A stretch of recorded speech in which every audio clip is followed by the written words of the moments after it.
ദൈവമാണ് ചില സ്ഥാനങ്ങളിൽ നമ്മളെ കൊണ്ടുവന്ന് ഇരുത്തുന്നത്.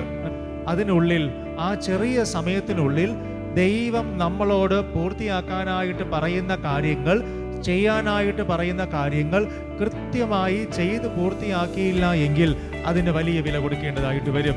രാജ്യത്തിൻ്റെ സൈന്യാധിപൻ 3 ദിവസം കൊണ്ട് രാജ്യത്തിനുള്ളിലെ കലാപത്തെ അടിച്ചമർത്തി പ്രശ്നത്തെ പരിഹരിക്കാൻ കഴിയാതെ അമാസ ആ പ്രശ്നത്തിൻ്റെ മേൽ ഒരു ഉഴപ്പൻ നിലപാടെടുത്തു.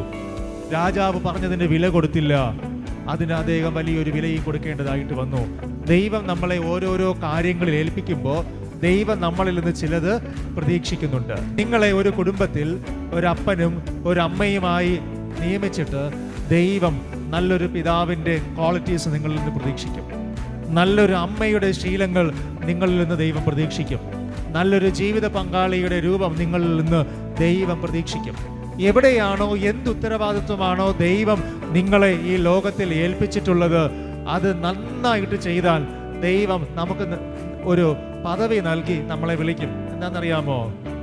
നല്ലവനും വിശ്വസ്തനുമായ ദാസനെ, നീ അല്പത്തിൽ വിശ്വസ്തനായിരുന്നു, അതുകൊണ്ട് ഞാൻ നിന്നെ അധികത്തിനു മേൽ വിചാരകനാക്കി നിയമിക്കും.